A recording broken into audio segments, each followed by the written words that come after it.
Welcome back to True Parents Way series on National Restoration.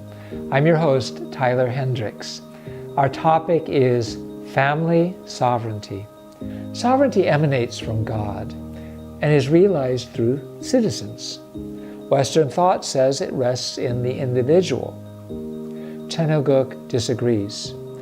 We each are composites of family networks, and it is in them that sovereignty rests. God's presence grants sovereignty to 4 realms of family life and considers their inhabitants to have nobility. Children, parents, and grandparents are royal persons, kings and queens, equally embodying God. This personal sovereignty we have through the 4-position foundation grows into the sovereignty of the nation, world, and heaven and earth. In this context, let us view the one very particular family federation provision that is non-negotiable, the role and authority of the true parent's family and lineage. We need to present an argument for this that convinces the world's nations. We first need an argument for having a royal family at all, that is, a governing authority owned by a lineage. My argument is this: the non-generational model for government is non-generative. It lacks a life cycle. Thomas Jefferson's call for a revolution every 19 years bears unintended testimony to this. People long for stability in government, not a revolution every 19 years. Stability rests not in lawyers' offices or courts of law, not in economic markets or climate control. The place that satisfies this longing lies deep within blood lineage. But it cannot be the lineage of one tribe, one race, or one religion. In True Father's words, only when we are linked to God's lineage is it possible to create the ideal nation.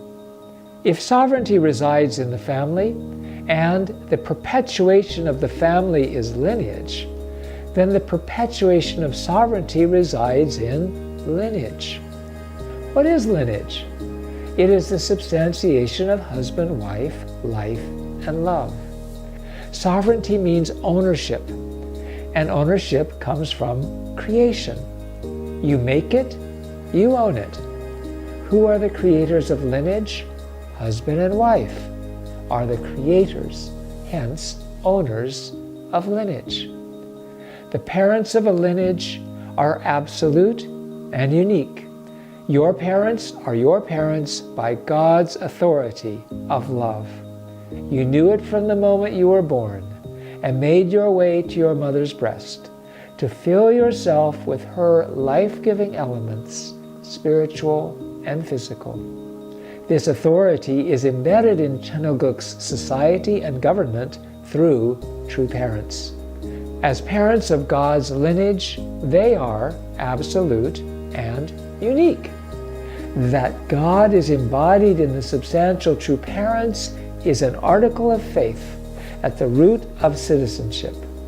About this absolutism, I have 2 comments. 1, equality. By the marriage blessing, all citizens join true parents' lineage. We are all of the same lineage through the blessing, one family. Let us not succumb to the mentality that George Orwell described so aptly. Everyone is equal, but some are more equal than others. Father once said that if Abel is constrained, Cain can lead the course of restoration through indemnity. Our Constitution affirms that the marriage blessing engrafts all people into God's lineage. It is democratic in this respect, a lever of fundamental equality. The only distinction the Constitution bestows upon direct descendants is the responsibility to chair the Supreme Council at Hyojang Chunwan, the global level. But the Constitution envelops this chairmanship with checks and balances in a network of partnerships. The chair has to work with people. Number 2, responsibility. Each person is called to perfect the marriage blessing by their absolute faith, love, and obedience.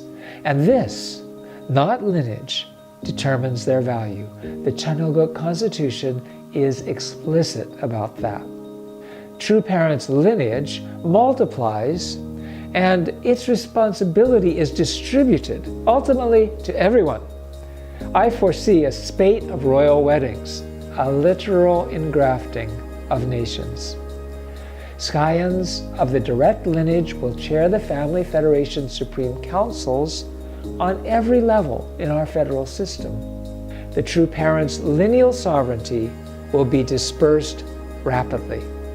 True Mother has turned that into an action step through a new organization. We'll talk about that next time. Thank you for listening.